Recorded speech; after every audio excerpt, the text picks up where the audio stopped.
Sebab Tuhan baik, anugerahnya kekal selamanya. Sebab Tuhan baik, anugerahnya kekal selamanya. Selamat pagi, Shalom Bapak Ibu Saudara. Mari kita mau menyambut bulan terakhir di tahun ini dengan penuh sukacita. Mari kita mau datang beribadah kepada Tuhan dengan hati yang penuh rasa syukur. Amin. Saya undang untuk bangkit berdiri.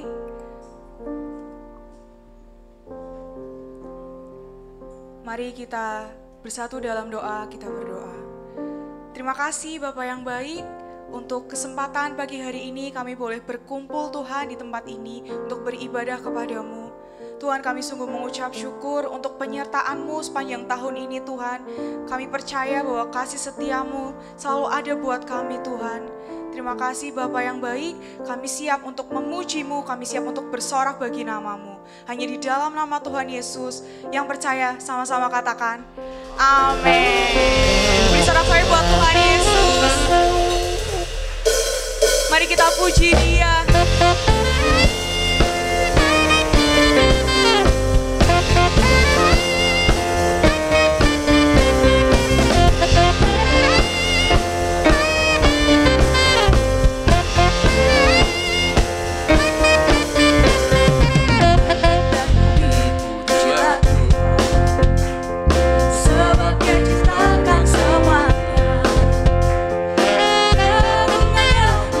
Mengasihi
kasih-Nya begitu besar, begitu panjang, begitu lebar. Amin.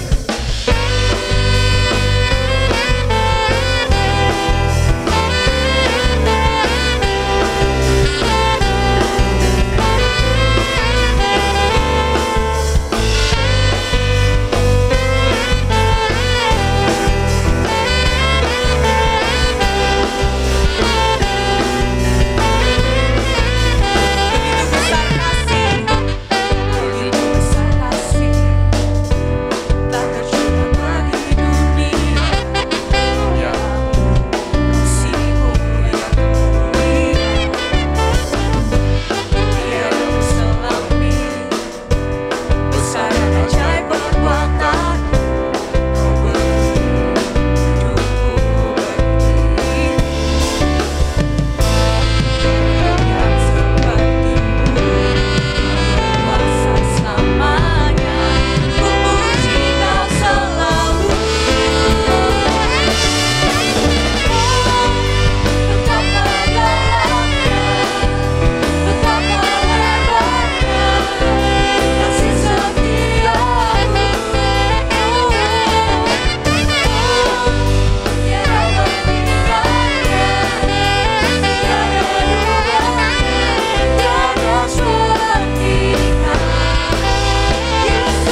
kami ada di dalam doa kami, Engkau dengar Tuhan.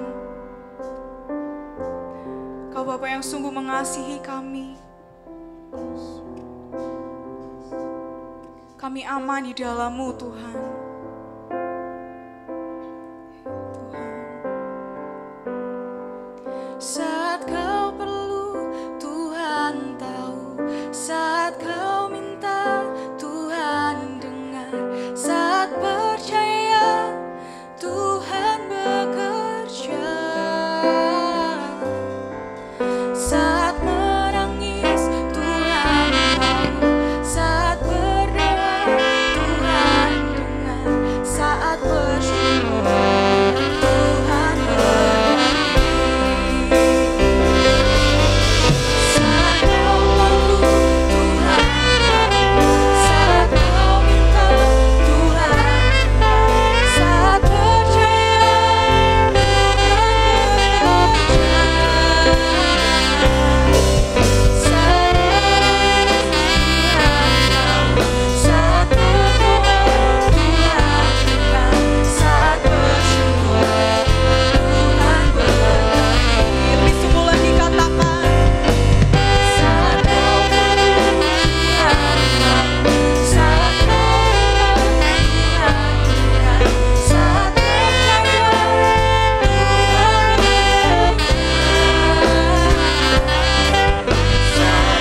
menangis, Tuhan tahu. Saat berdoa,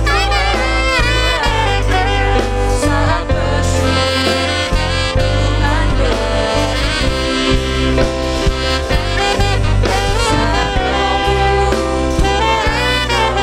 Saat kau perlu, Tuhan tahu. Saat kau minta, Tuhan dengar.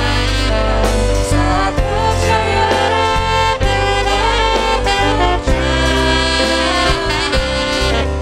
Saat menangis, Tuhan tahu. Saat berdoa, Tuhan dengar. Saat bersyukur, Tuhan berbagi. Mari kita satukan hati, kita berdoa.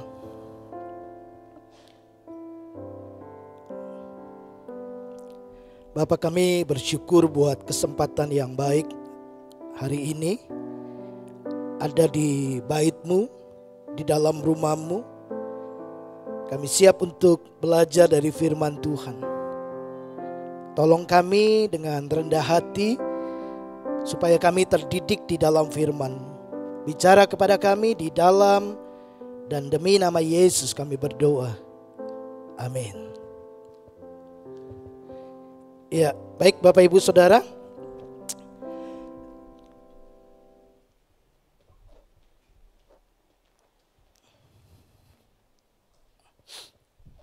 Kita akan sama-sama belajar dari firman Tuhan. Minggu yang lalu kita belajar satu kebenaran firman Tuhan. Dan hari ini saya ingin coba melanjutkan apa yang sudah kita pelajari bersama minggu lalu. Minggu lalu kita belajar satu kebenaran yang kelihatan versus yang tidak kelihatan. Yang sementara versus yang kekal. Ya, mana yang kita pilih, mana yang kemudian menjadi prioritas di dalam kehidupan kita. Setelah belajar kebenaran kemarin, saya percaya kalau Bapak Ibu disuruh memilih, kita pasti memilih kekekalan. Betul? Ya, karena kita mau nanti kelak kita bersama-sama dengan Tuhan di dalam kekekalan. Nah, Bapak Ibu, tahukah kita bahwa semua yang terlihat oleh mata kita, semua yang ada di dalam dunia, itu semuanya sementara. Setuju? Rumah kita, mobil kita, usaha kita, bisnis kita, bahkan juga keluarga kita, itu sementara saja di dalam dunia. Satu waktu kita akan kehilangan mereka dan kita akan berjumpa dengan mereka itu di kekekalan. Tapi semua yang terlihat oleh mata Bapak Ibu Saudara yang ada di dalam dunia ini adalah sementara. Betul? Bahkan kekayaan kita pun sifatnya sementara. Kalau hari ini kita memilikinya, Bapak Ibu percayalah itu hanya dipercayakan buat kita. Nanti kalau kita meninggal, kalau kita kembali ke rumah Bapa di surga, Paulus menuliskan kepada Timotius bahwa kita datang itu tidak bawa apa-apa, pulang juga tidak bawa apa-apa. Artinya memang bahwa kita tidak sungguh-sungguh memiliki.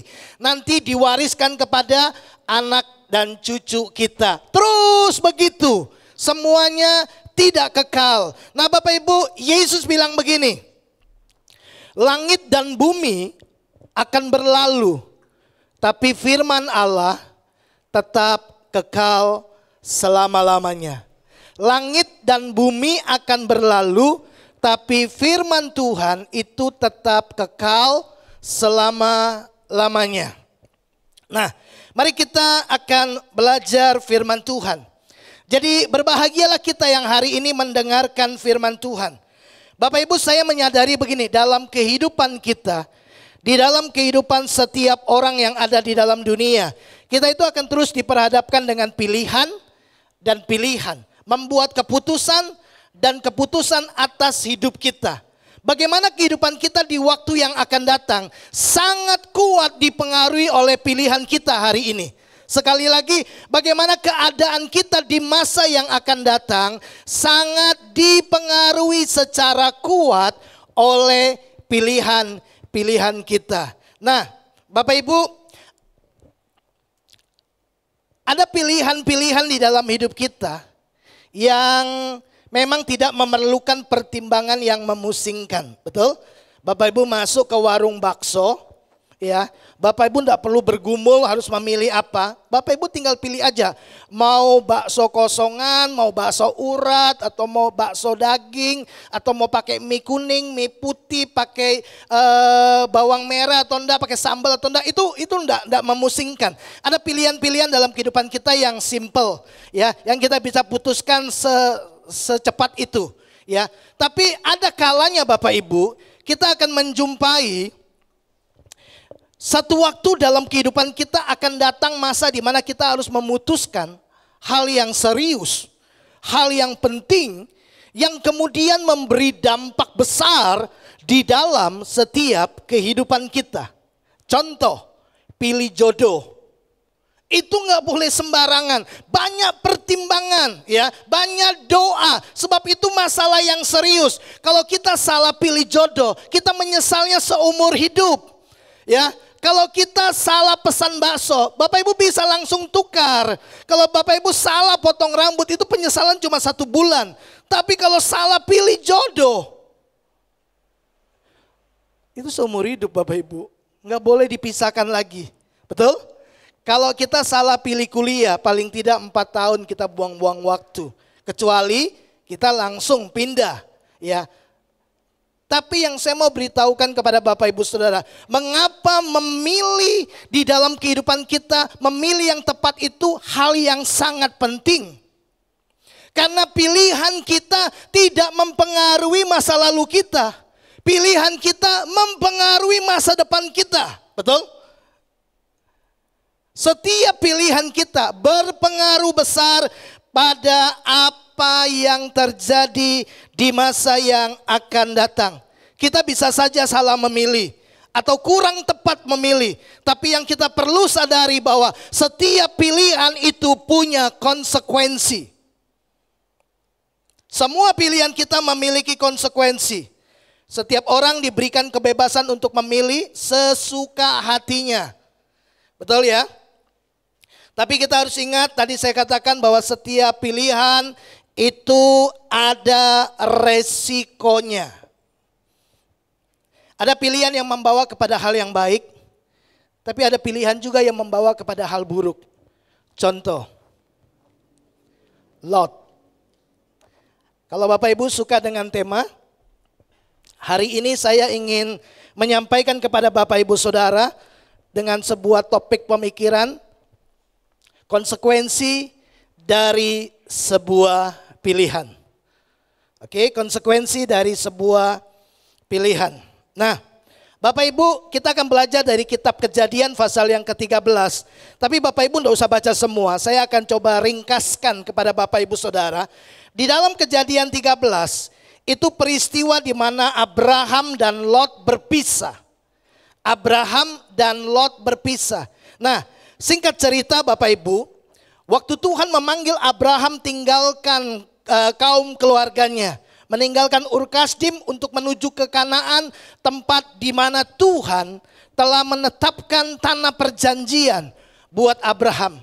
Nah, Lot adalah keponakan daripada Abraham yang waktu itu namanya Abram.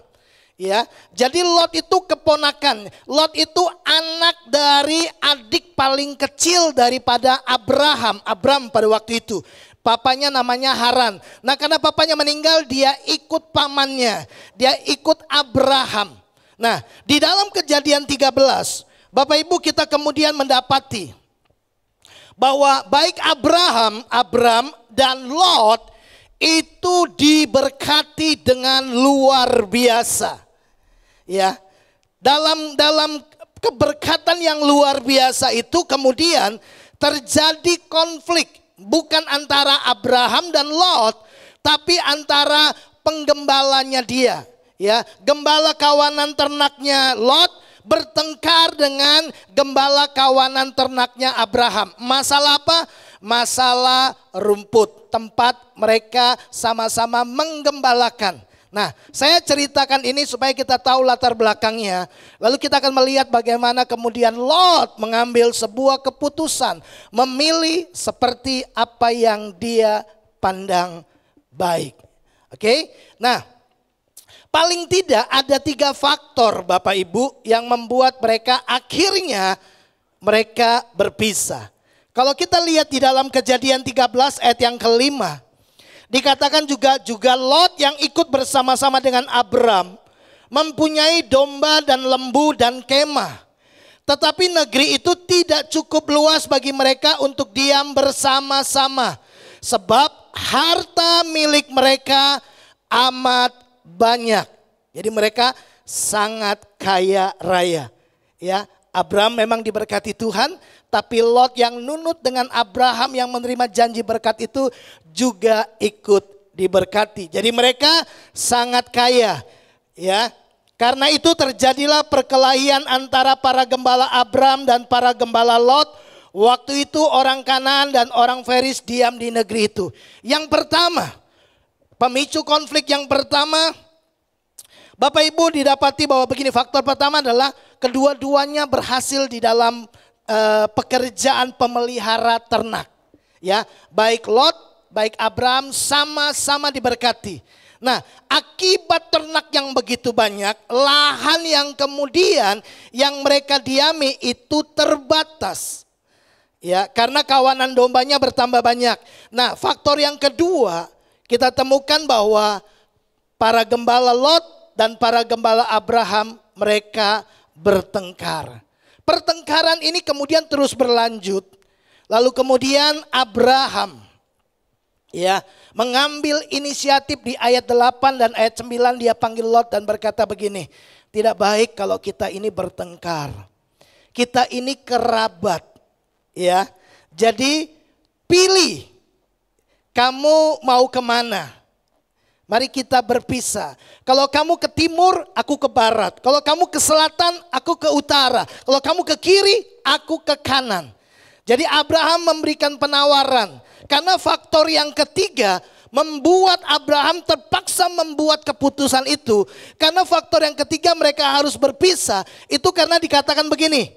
Ya, tempat di mana mereka diam sudah tidak memungkinkan lagi mereka diam bersama-sama.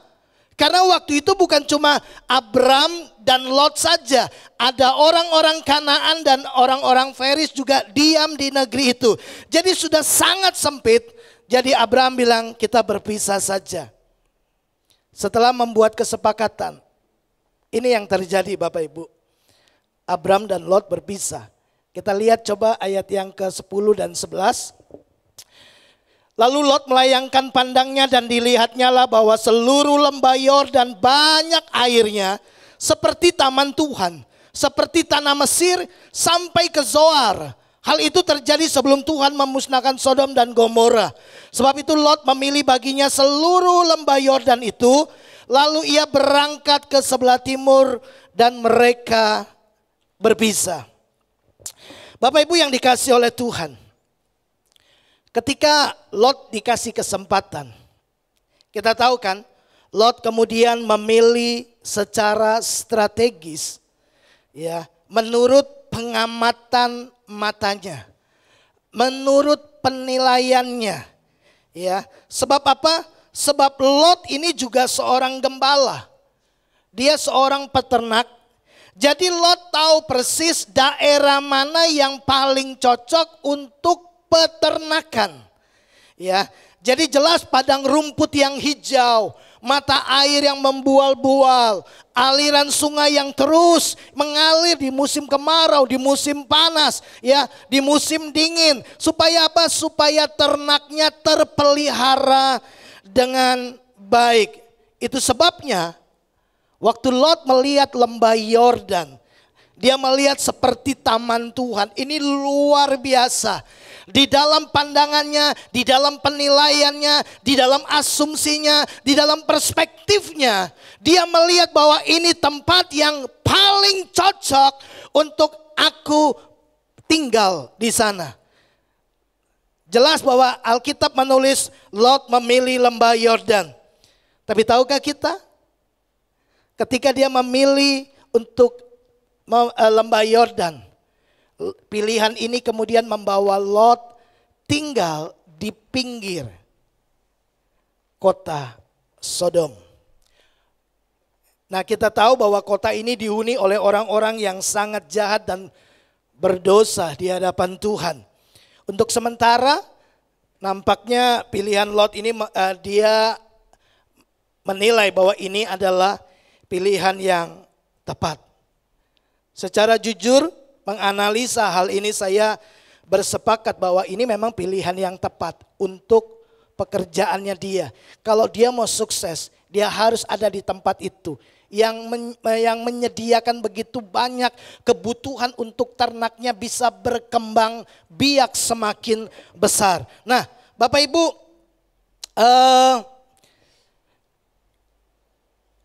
ketika dia memilih lembah Yordan, dia tahu bahwa ini pilihan yang memungkinkan ternaknya berkembang jadi banyak.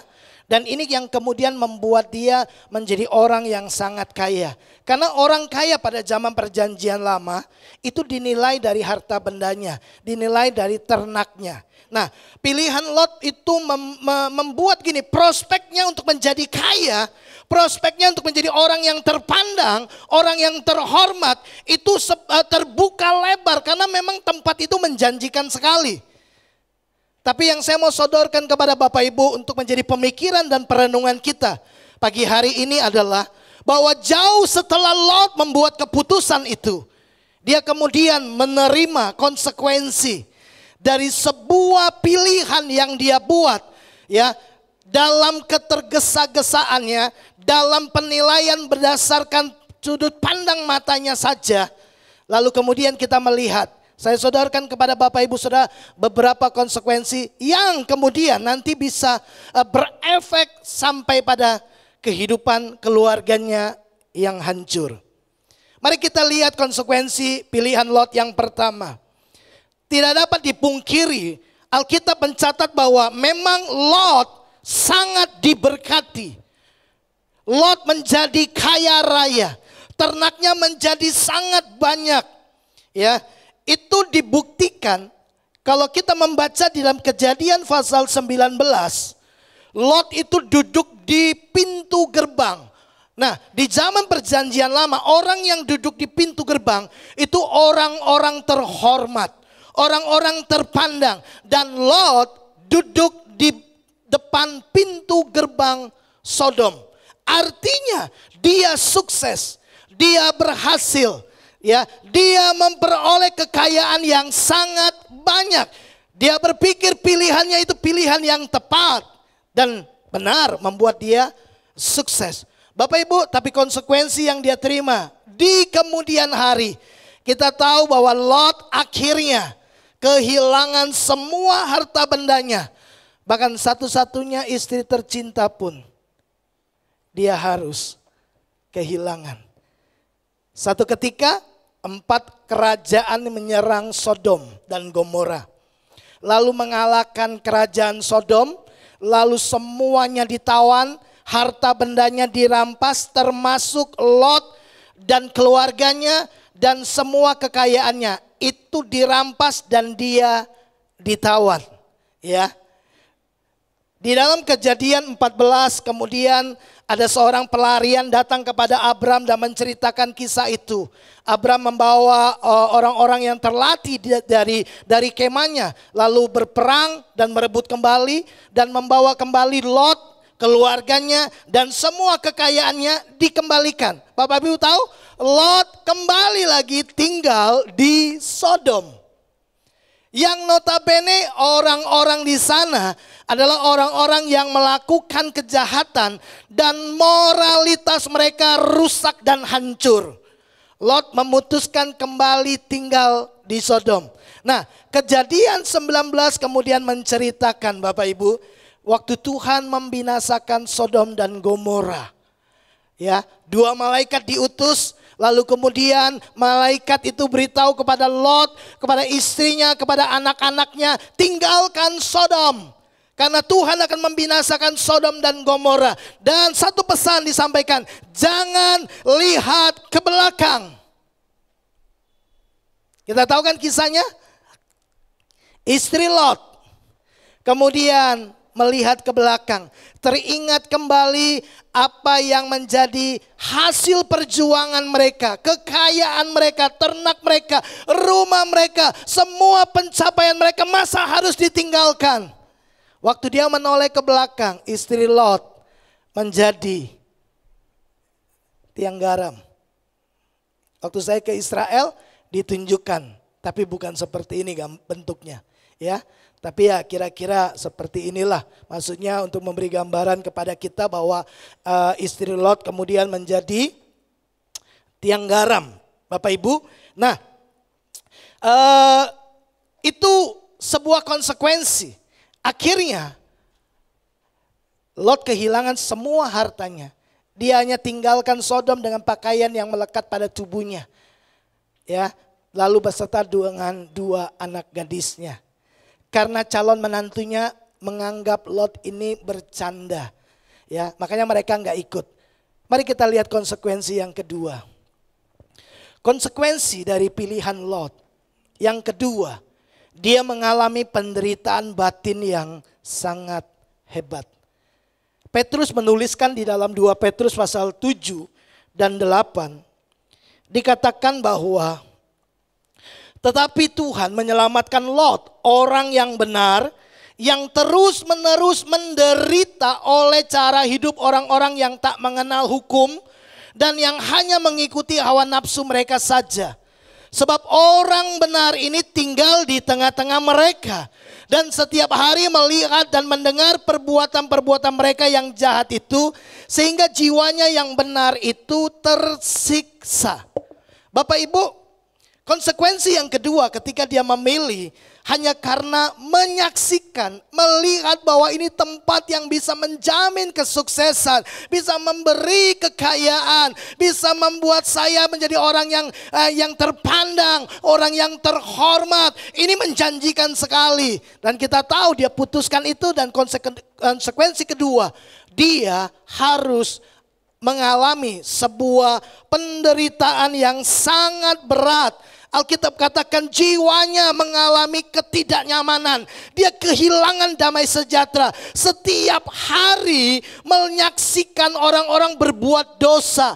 Laki-laki dengan laki-laki. Itu terjadi di Sodom. Sebagai orang benar, sebagai orang percaya, sebagai orang beriman, itu membuat dia gak bisa tenang di dalam hidupnya. Petrus menyebut Lot itu sebagai orang benar. Karena dia memang adalah orang beriman. Dia mengalami penderitaan itu. Tapi tidak bisa buat apa-apa. Ya. Kemudian dia tetap menjalani kehidupan yang seperti itu. Itu penderitaan.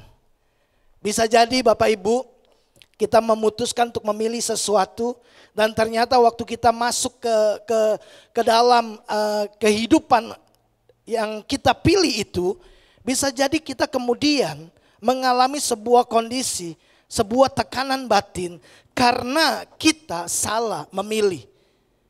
Ya, kita salah pilih mantu. Ya, enggak tahu apakah sampai hari ini ada orang tua yang masih terus memaksakan anak menikah sesuai dengan pilihan mereka. Ya, karena beberapa kejadian kita temukan ketika memaksakan anaknya menikah, lalu kemudian pernikahan anaknya gagal, mereka mengalami sebuah penderitaan batin yang berkepanjangan, ya, karena memaksakan pilihan mereka. Nah, saya berharap bahwa kita enggak terjebak dalam keadaan yang seperti itu. Bapak Ibu, yang lebih memilukan adalah konsekuensi yang ketiga. Lot kemudian mengalami kemunduran rohani dan moralitas anaknya yang rusak. Coba kita lihat Bapak Ibu dalam satu kisah. Kejadian 19 ayat yang ke-6 dan sampai dengan ayat yang ke-8. Lalu keluarlah Lot menemui mereka, ini dua malaikat yang datang ya ke depan pintu, tetapi pintu ditutupnya di belakangnya. Dan ia berkata, saudara-saudaraku, janganlah kiranya berbuat jahat. Kamu tahu aku mempunyai dua orang anak perempuan yang belum pernah dijamah laki-laki. Baiklah mereka kau bawa keluar kepadamu, perbuatlah kepada mereka seperti yang kamu pandang baik. Hanya jangan kamu apa-apakan orang ini sebab mereka memang datang untuk berlindung di dalam rumahku. Bapak Ibu dengar ini baik-baik. Awalnya Lot melihat lembah Yordan yang dekat Sodom. Itu di ayatnya yang ke-10 sampai ayat yang ke-12. Sesudah itu di ayat 12 Lot mulai berkemah di Sodom. Tapi di pasal 14 Lot tinggal di Sodom. Kita melihat langkah-langkah ya yang membawa Lot dan keluarganya kemudian mengalami kemunduran dan kehancuran yang memilukan sekali. Ya, kegagalan Lot yang terbesar adalah dia lebih memilih mengasihi keuntungan pribadi daripada membenci kejahatan penduduk kota di mana dia diam. Dia tetap bertahan di sana sekalipun dia tidak nyaman, sekalipun dia kehilangan damai sejahtera, tapi mempertahankan keuntungan pribadi, mempertahankan kekayaan yang dia bisa dapatkan lebih banyak lagi. Dia memutuskan tetap tinggal di sana. Dan yang sangat menyedihkan adalah dia merasa cukup secara rohani untuk bisa tetap setia kepada Tuhan. Bapak Ibu, ternyata selama di Sodom, Lot pun mengalami sebuah masalah dengan moralitasnya. Dari mana? Kita bisa lihat dari kisah ini.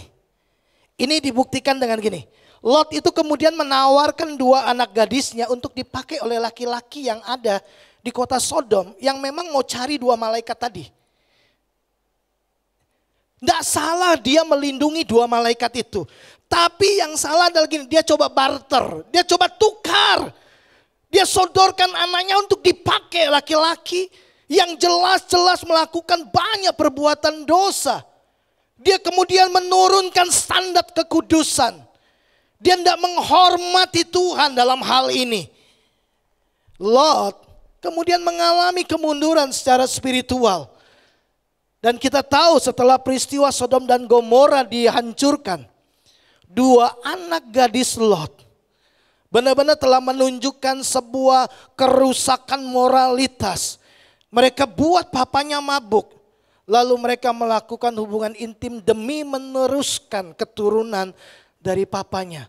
Lalu lahirlah dua bangsa yang kemudian nanti menjadi musuh bangsa Israel. Bangsa Moab dan bangsa Amon, itu keturunan dari Lot bersama dengan kedua anak gadisnya. Bapak Ibu, kita lihat konsekuensi yang sangat mahal telah dibuat oleh Lot. Hari ini kita mau belajar kesalahan-kesalahan yang telah dibuat oleh Lot supaya kita ini menjadi orang yang bijaksana. Setiap kali waktu kita diperhadapkan dengan pilihan. Di awal saya bilang bahwa Bapak Ibu Satu waktu kelak akan datang satu kondisi di mana kita harus memilih sesuatu yang sangat serius, sesuatu yang sangat penting, yang kemudian memberi dampak besar pada kehidupan kita di masa yang akan datang. Nah, saya berharap dengan belajar dari kisah Lot ini, kita kemudian mengambil sikap yang bijaksana, supaya kita tidak mengalami konsekuensi yang buruk di kemudian hari karena ketergesa-gesaan kita membuat pilihan. Mari kita lihat kesalahan Lot dalam memilih yang pertama, motivasi yang salah. Ya, apa motivasinya Lot? Mengejar kekayaan. Ya. Nah, mengapa Lot memilih lembah Yordan sebagai tempat tinggalnya? Karena tempat itu subur, Bapak Ibu. Karena tempat itu tempat yang bagus untuk dia berusaha sebagai peternak dan untuk mendapatkan kekayaan di sana. Jadi kelihatannya Bapak Ibu, kekayaan materi menjadi hal yang sangat penting dalam kehidupan Lot. Itu menjadi pengejarannya dia. Jadi begitu dia lihat, waktu dia lihat lembah Yordan seperti taman Tuhan, dia tidak banyak pikir lagi. Dia langsung bilang, aku pilih itu. Itu sangat menjanjikan. Itu bisa membuat aku lebih kaya dari Abram. Itu bisa membuat aku lebih sukses dari pamanku. Mungkin kebayang dalam pikirannya, kalau aku pilih ini, kasihan pamanku. Karena waktu dia memandang semuanya, itu padang gurun. Tempat yang tidak menjanjikan. Tapi kita tahu di akhir cerita, siapa yang lebih diberkati? Abram. Karena apa? Karena Abram mengizinkan Tuhan memilih untuk dia. Dan Tuhan tidak pernah salah waktu dia memilihkan buat kita. Sekalipun secara kasat mata, apa yang dilihat oleh Abram tidak menjanjikan seperti yang dijanjikan oleh lembah Yordan. Nah, Bapak Ibu yang dikasihi oleh Tuhan. Salah satu penulis buku Walter Lamb, dia menjelaskan begini. Bahwa oleh karena keuntungan dan karena laba material, oleh karena kemajuan, oleh karena kemakmuran, Lot berangkat dan berpisah dari sanak saudaranya, tetapi bukan karena suatu panggilan Tuhan, melainkan suatu peninjauan dan pemeriksaan oleh mata kepalanya sendiri, dan untuk mencari laba dan keuntungan diri sendiri. Itu bukan kepercayaan tapi petualangan. Walter Lamb menuliskan seperti itu. Jadi Lot membuat keputusan, motivasinya adalah gini, keuntungan bagi dirinya sendiri.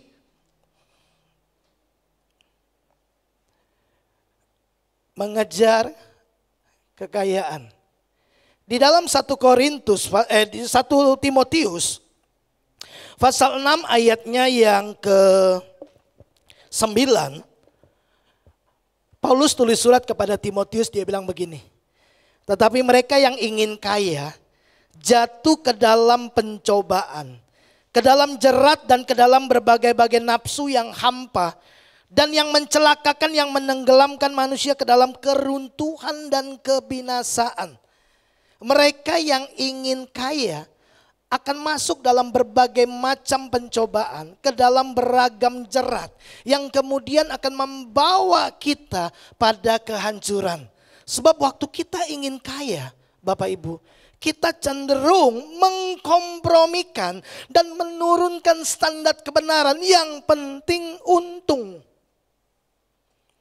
Bahaya kalau kita punya motivasi dalam setiap kali kita membuat pilihan demi pencapaian keuntungan bagi diri sendiri. Bukan kita tidak boleh kaya, boleh. Ya, tapi kalau keinginan untuk kaya itu datang dari diri kita, waspadalah. Saya berdoa bilang sama Tuhan, Tuhan, biar keinginan untuk jadi kaya itu bukan dari hati saya, tapi dari hati Tuhan. Kalau itu keinginan datang dari Tuhan, artinya Tuhan tahu bahwa kekayaan itu tidak akan menghancurkan saya. Tapi kalau keinginan itu datang dari hati saya, maka saya perlu hati-hati. Karena saya bisa terjerat oleh hawa nafsu, keserakahan. Di ayat yang ke-10 Paulus bilang begini, karena akar segala kejahatan ialah cinta uang. Akar segala kejahatan cinta uang. Gak salah loh kalau waktu Yesus bilang, kenapa orang kaya sukar masuk surga? Bukan gak bisa, sukar. Bisa tapi sukar. Sukar tapi bisa. Ya, kemarin saya diskusi dengan full timer, kita coba telaah ya, apa yang menjadi maksud Yesus. Sederhana, dalam kisah orang muda yang kaya itu sebenarnya Yesus ingin menunjukkan kepada dia bahwa hatinya melekat kepada hartanya. Nah, Bapak Ibu, di kalimat selanjutnya, sebab oleh memburu uanglah beberapa orang telah menyimpang dari iman. Oleh karena memburu uanglah beberapa orang menyimpang dari iman dan menyiksa dirinya dengan berbagai-bagai duka. Bukankah ini yang dialami oleh Lot? Menyiksa dirinya dengan berbagai-bagai duka. Tidak bisa tenang lihat kejahatan yang begitu marak di kota Sodom. Itu yang pertama Bapak Ibu. Kita lihat yang kedua. Perspektif yang sesaat. Ya. Jadi waktu dia memandang lembah Yordan, dia cuma melihat pertimbangan Lot itu pertimbangan berdasarkan penilaian matanya. Jadi dasar dari pilihan Lot adalah pandangan dan penglihatannya yang sangat bersifat keuntungan diri sendiri. Lot sama sekali tidak melihat hakikat dari tangan Tuhan yang tidak kelihatan. Orientasinya pada hal-hal yang sementara. Dia tidak memperluas perspektifnya pada kehidupan spiritualnya kelak. Apakah ini menjadi kehendak Tuhan atau tidak? Ya, pandangannya bersifat materi. Itu yang membuat dia lupa pada hal-hal yang bersifat rohani. Lot pasti yakin bahwa dia pasti bertambah maju, dia bisa berkembang, dia bisa sukses, dia memilih tempat itu. Ya, seringkali kan kita membuat pilihan-pilihan berdasarkan pertimbangan di mana saya bisa sukses di situ, saya bisa mendapatkan keuntungan di situ, saya pasti bisa berhasil di situ. Kita punya banyak pertimbangan-pertimbangan. Hal yang sama dilakukan oleh Lot. Saya belajar untuk tunduk pada pilihan-pilihan Tuhan. Saya belajar untuk menyerahkan Tuhan yang memilih buat saya. Di mana saya harus tinggal, di mana saya harus melayani, di mana saya kemudian harus melanjutkan kehidupan saya. Saya menyerahkan semuanya kepada Tuhan. Karena saya sederhana. Sederhana Bapak Ibu, saya tahu begini, saya nggak tahu masa depan, tapi Tuhan tahu masa depan. Saya nggak tahu apa yang akan terjadi hari esok, tapi Tuhan saya tahu. Itu sebabnya saya memutuskan mengizinkan Tuhan memilih untuk saya. Termasuk waktu Tuhan memilih untuk saya ada di kota ini. Saya mengizinkan Tuhan memilih. Kalau saya yang memilih, saya tidak mau ke kota ini waktu itu. Tapi Tuhan memilih yang terbaik buat saya. Kalau enggak saya enggak ketemu Bapak Ibu Saudara. Ya. Bapak Ibu, saya pasti masih menjadi pelayan Tuhan yang punya usaha. Ya, enggak tahu usahanya seperti apa di hari ini. Kalau saya waktu itu memilih, memutuskan, ya, sesuai dengan pengalaman saya, sesuai dengan pilihan saya, sesuai dengan keinginan saya, jangan-jangan saya mengalami konsekuensi yang sama seperti Lot. Ya, saya mengalami kehancuran.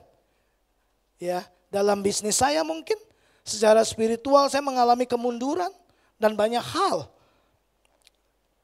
Nah, Bapak Ibu, ya, Lot kemudian merasa yakin, ya, tapi dia tidak pernah pikirkan Ya, apakah kerohaniannya akan bertambah maju, imannya bertambah maju, ya, bagaimana dengan anak-anaknya secara kerohanian, apakah terus mengalami pertumbuhan di dalam mereka menyerahkan hidup mereka kepada Tuhan. Lot tidak memiliki pertimbangan yang seperti itu sama sekali. Dan Bapak Ibu, coba kita lihat yang terakhir.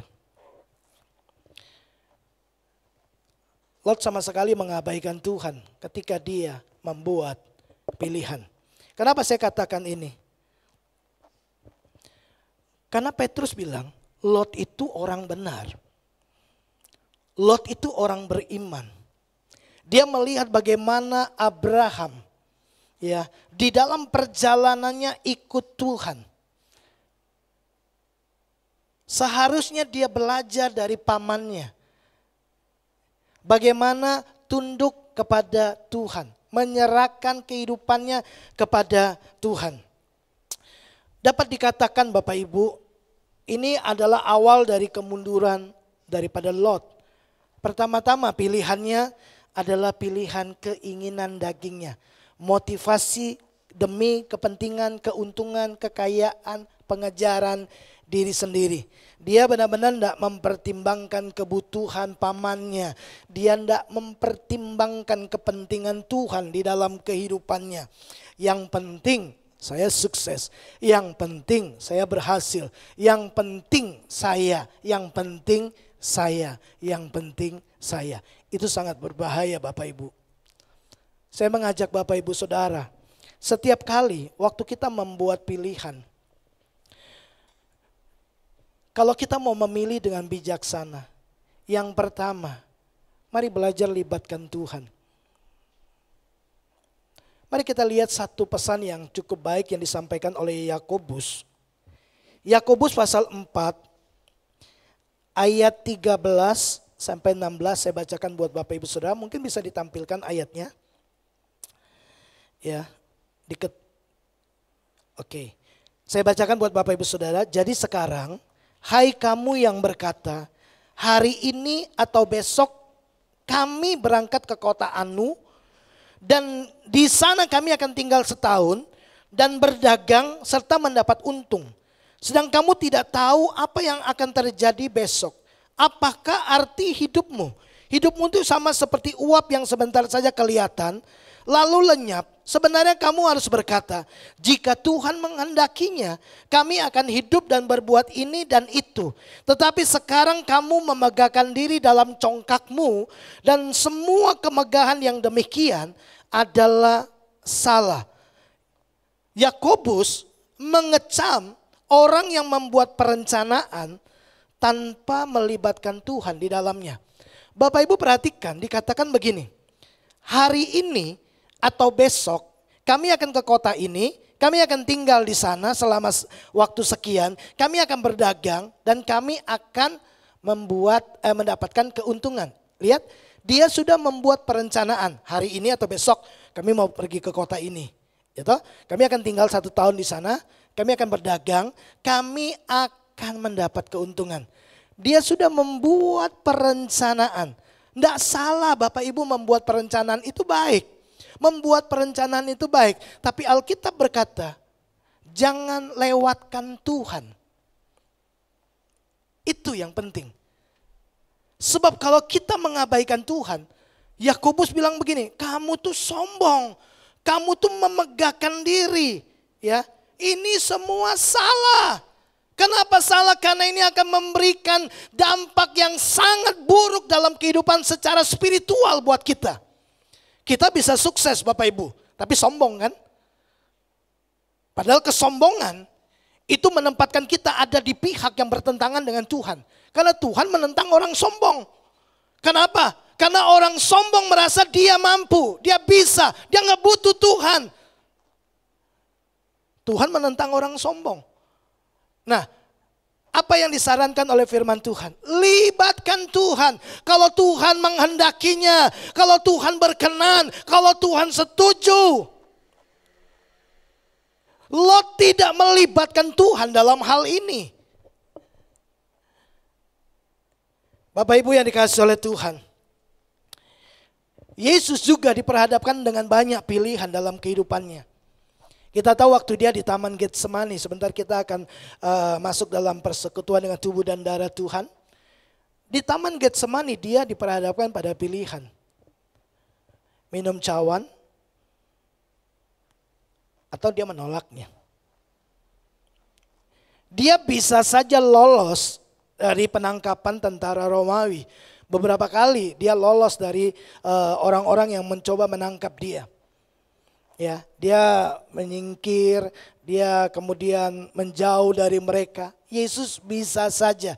Tahukah Yesus bahwa Yudas akan bawa tentara Romawi? Tahu.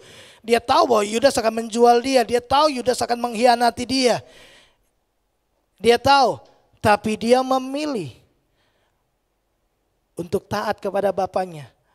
Perspektifnya bukan untuk kepentingan dirinya supaya dia terlepas dari aniaya, terlepas dari semua siksaan yang sangat menderita itu. Perspektifnya sampai kepada kekekalan bagi manusia. Oleh karena itu Bapak Ibu, di awal saya bilang satu waktu Bapak Ibu kita akan diperhadapkan dengan satu kondisi di mana kita harus memilih. Dan mungkin itu hal yang sangat penting, sangat serius. Yang bisa memberi dampak dalam kehidupan kita. Dampak yang besar tentunya. Ya. Dan mari kita bercermin dari kehidupan Lot. Ya.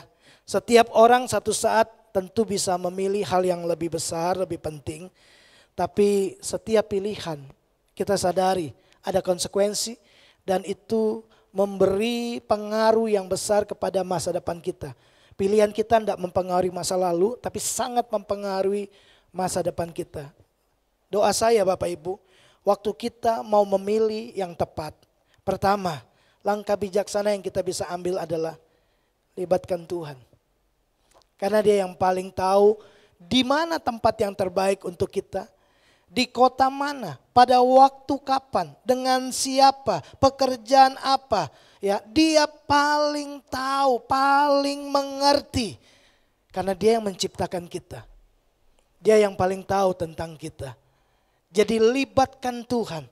Lalu yang kedua Bapak Ibu, uji setiap motivasi kita waktu kita memilih.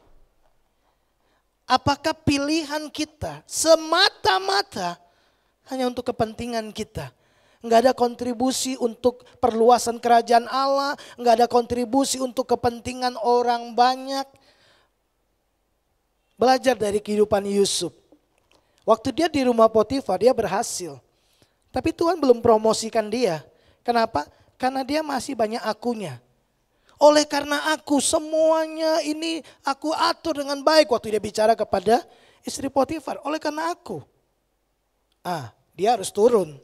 Begitu masih ada aku, turun. Jadi narapidana. Waktu dia di narapidana, ingat, lihat dia ngobrol dengan juru minum dan juru makan. Aku tuh gak ada salah. Aku tuh gak seharusnya ada di sini. Masih aku. Tahan 2 tahun. Setelah 2 tahun, juru minum kemudian ingat kembali kepada Yusuf. Nanti Bapak Ibu bisa baca di kitab Kejadian. Lalu Yusuf dipanggil bertemu dengan Firaun. Perhatikan kalimat yang dia ucapkan. Sekali-kali bukan aku, tapi Tuhan. Tuhan tahu bahwa dia sudah siap. Bapak Ibu, waktu kita masih fokusnya supaya aku sukses. Supaya aku berhasil, supaya aku jadi orang yang terpandang, supaya aku. Bapak Ibu, masih lama perjalananmu. Tapi waktu kita punya motivasi yang benar, semua aku kerjakan untuk Tuhan. Nah kalau itu untuk kepentingan surga, masa surga gak support Bapak Ibu Saudara? Dia pasti support lagi, karena itu untuk kepentingannya dia. Untuk kemajuan kerajaannya, dia pasti support apa saja yang kita butuhkan. Belajar memilih seperti Tuhan memilih. Itu sebabnya kita butuh kedekatan, hubungan intim, erat, dekat, mendalam dengan Tuhan. Supaya pilihan kita itu akurat, kuat, tajam. Dan yang terakhir Bapak Ibu, Ya, perluas pemikiran kita, perspektif kita dalam memilih untuk perspektif yang jangan yang sesaat, ya, jangan yang untuk 1-2 tahun, tapi sampai kepada kekekalan. Apakah pilihanku ini berdampak sama kekekalan atau enggak? Saya berharap bahwa langkah-langkah ini akan menolong kita setiap kali kita membuat pilihan. Ya, baik waktu kita mau pilih jodoh, mau pindah ke kota mana, mau ganti pekerjaan apa, mau lakukan apa. Bapak Ibu datang sama Tuhan. Belajar untuk libatkan Tuhan. Lalu yang kedua, uji motivasi kita. Kenapa saya pilih ini? Harus tanya sama diri kita, kenapa saya pilih ini? Kenapa saya lakukan ini? Kenapa saya ambil yang ini? Kenapa? Kenapa? Kenapa? Dengarkan hati nuranimu.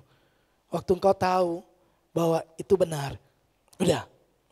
Saya ingat waktu pertama kali memutuskan untuk merobohkan gedung gereja ini. Untuk membangun gedung gereja ini. Saya uji hati saya. Ya, saya uji motivasi saya. Kenapa? Karena kita punya dana kan waktu itu cuma 10% dari budget. Pembangunan gedung gereja. Saya uji apakah ini ambisi saya ya Tuhan. Saya uji, saya coba clear gitu ya. Bening dah motivasi hati saya. Bagaimana cara saya mengujinya? Simple. Kalau gedung gereja ini jadi bagus, maju. Ya, lalu kemudian begini, Tuhan bilang begini, Hensan pindah. Apakah saya berat atau enggak? Apakah saya nanti bertahan atau enggak? Saya uji. Oh gampang Tuhan, saya akan tinggalkan juga tempat ini. Kalau Tuhan suruh pergi. Saya clear bahwa saya bukan untuk saya. Bukan milik saya. Enggak perlu pakai nama saya, makanya enggak ada prasasti tuh. Saya bilang sama panitia, sama ketua, saya bilang udah enggak usah sebut-sebut nama saya. Saya bilang juga sama jemaat, jangan sebut-sebut nama saya di luar sana. Ya, ini semua pekerjaan Tuhan. Nah, waktu saya uji itu ya, saya tahu ini bukan motif untuk saya, kepentingan saya, supaya nama saya enggak ada. Clear, waktu saya clear, saya bilang begini, maju dengan dana yang ada. Kita bangun gedung gereja, nggak boleh buat proposal, pokoknya maju, ya. Kita bangun gedung ini, ya. Waktu teman saya bilang gini, jangan dirobohin, bangun dari belakang.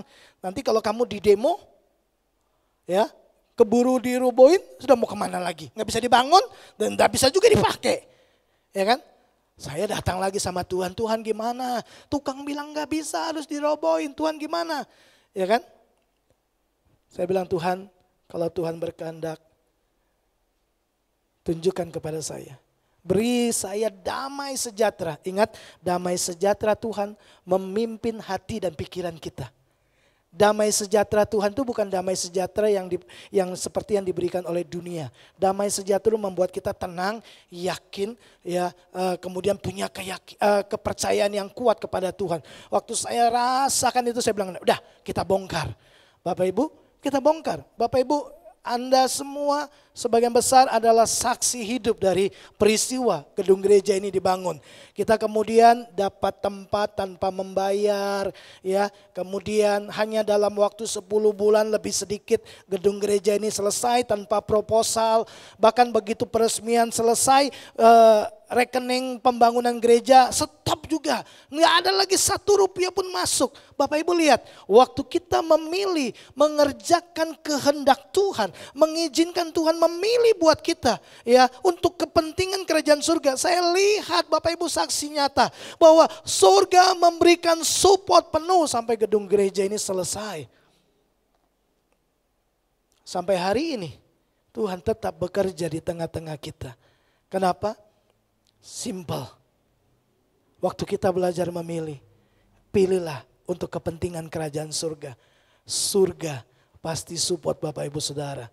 Jadi cek motivasi kita. Kenapa saya pilih ini? Jangan-jangan ambisi kita. Jangan-jangan keinginan supaya saya lebih dihormati. Ya, saya lebih kaya. Saya lebih maju. Saya lebih terkenal. Kalau itu motivasimu Bapak Ibu, coba tahan sebentar.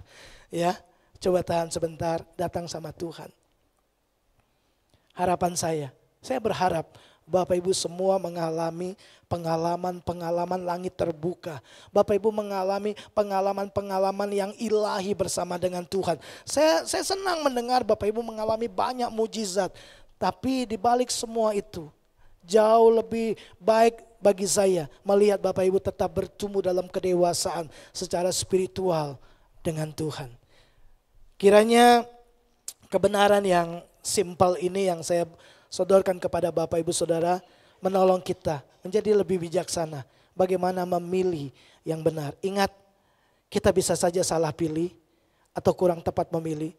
Tapi yang harus kita ingat, semua itu ada konsekuensinya. Jadi kalau Bapak Ibu ingin melihat konsekuensi yang memberi dampak kemajuan dan kebaikan, belajar libatkan Tuhan. Belajar cek motivasi waktu kita memilih. Belajar untuk melihat jauh sampai kepada kekekalan. Apakah pilihan kita memberi dampak pada kehidupan kita di masa sekarang, kehidupan orang lain, kerajaan surga, bahkan sampai kepada kekekalan. Kiranya Tuhan memberkati kita semua. Mari bersama kita menghampiri Tuhan. Menyenangkanmu, senangkanmu, hanya itu kerinduanku.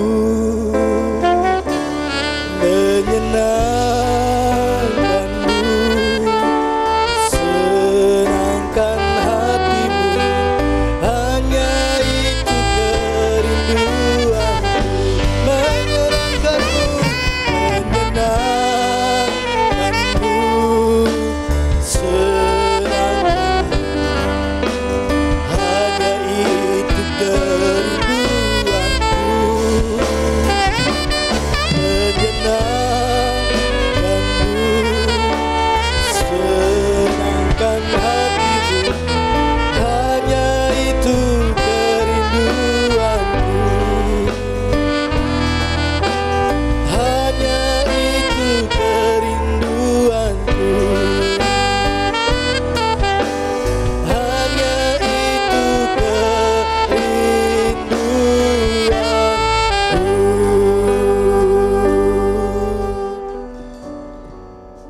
Kami siapkan hati kami untuk masuk dalam persekutuan dengan tubuh dan darah Tuhan. Kami bersyukur untuk pilihan yang Tuhan sudah buat. Kau memilih untuk mati demi dosa-dosa kami, supaya kami tidak binasa, melainkan beroleh hidup yang kekal. Terima kasih buat pertolongan Tuhan dalam hidup kami. Mari Tuhan layakkan setiap kami ambil bagian dalam persekutuan dengan tubuh dan darah-Mu. Berkati roti dan anggur yang melambangkan tubuh dan darah-Mu, supaya lewat semua ini kami mengingat kembali pengorbanan Yesus atas kami, karena begitu besar kasih-Mu kepada kami. Terima kasih, kami siap menunggal, menyatu lewat perjamuan kudus ini di dalam persekutuan dengan tubuh dan darah Tuhan. Di dalam dan demi nama Yesus Kristus kami berdoa. Amin. Mari Bapak Ibu kita masuk dalam persekutuan dengan tubuh dan darah Tuhan. Mari angkat roti di tangan kanan kita lebih tinggi dari kepala kita. Dan dengarkanlah firman Tuhan. Sebab apa yang telah kuteruskan kepadamu telah aku terima dari Tuhan, yaitu bahwa Tuhan Yesus pada malam waktu ia diserahkan mengambil roti, dan sesudah itu ia mengucap syukur atasnya. Ia memecah-mecahkannya dan berkata, inilah tubuhku yang diserahkan bagi kamu, perbuatlah ini menjadi peringatan akan aku. Bukankah roti yang ada di tangan kanan kita, yang atasnya kita ucapkan syukur, adalah persekutuan dengan tubuh Kristus? Amin. Mari kita makan bersama-sama dalam nama Yesus.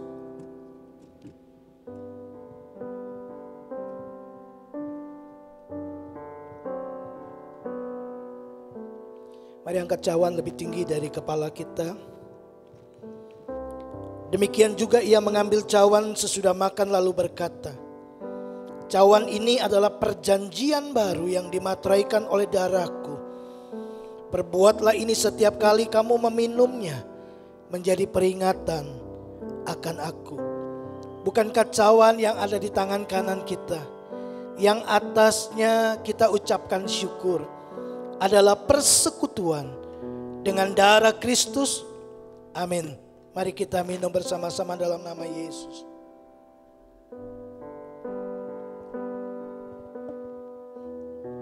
Mari Bapak Ibu ambil waktu sejenak, kita naikkan ucapan syukur kepada Tuhan. Oh, terima kasih Tuhan. Terima kasih buat pengorbananmu. Terima kasih,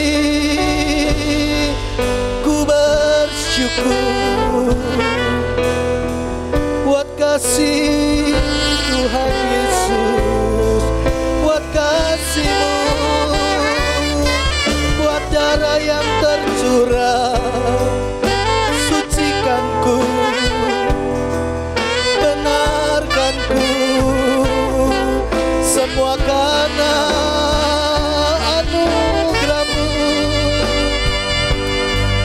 Ku bersyukur ya Bapa.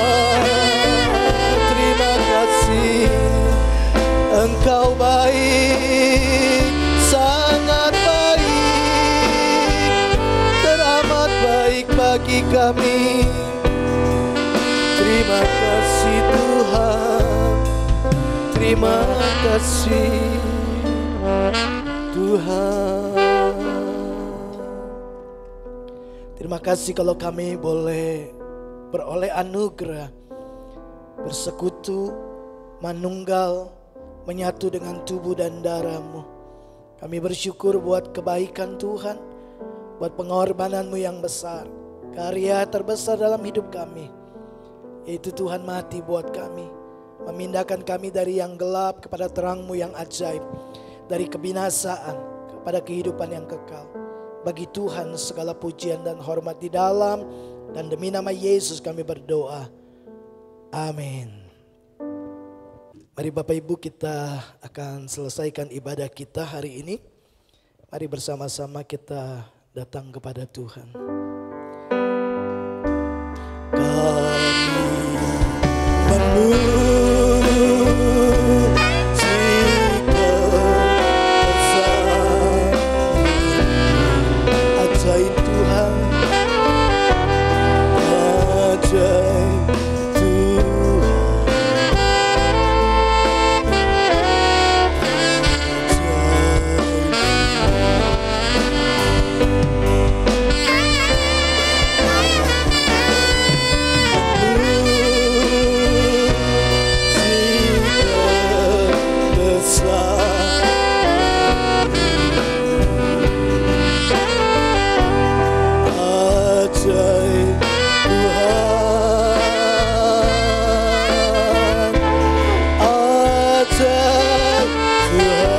Kami memuji kebesaran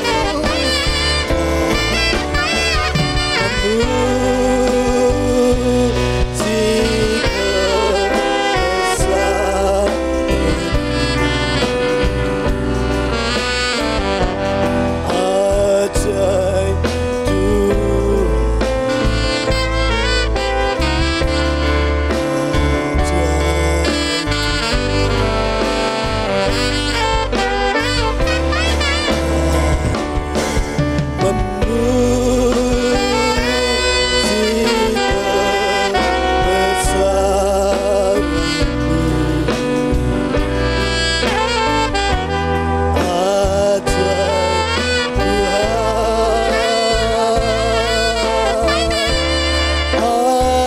ajaib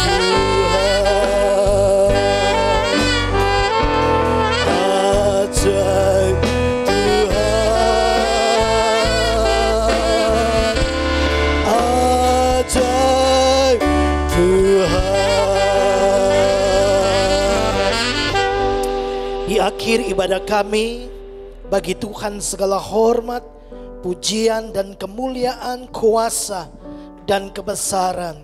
Kami bersyukur buat lawatan Tuhan, buat kebenaran firman Tuhan yang sudah datang memberkati setiap kami. Terima kasih Bapa di surga. Mari kekasih-kekasih Tuhan arahkan hatimu kepada Tuhan. Kekasih-kekasih Tuhan, pulanglah dan bawalah berkat yang terbaik daripada Allah Bapa, kasih karunia dari Kristus Yesus Tuhan kita, di dalam persekutuan Allah Roh Kudus, kiranya memimpin hari-hari kita, menolong kita untuk membuat keputusan dan pilihan yang terbaik, yang menyenangkan hati Tuhan. Kita pulang membawa berkat Abraham, Ishak dan Yakub, berkat yang disempurnakan di dalam Kristus Yesus Tuhan kita. Setiap kita yang percaya diberkati Tuhan di dalam nama Tuhan Yesus. Mari kita sama-sama katakan amin. Selamat hari Minggu. Tuhan Yesus memberkati kita semua.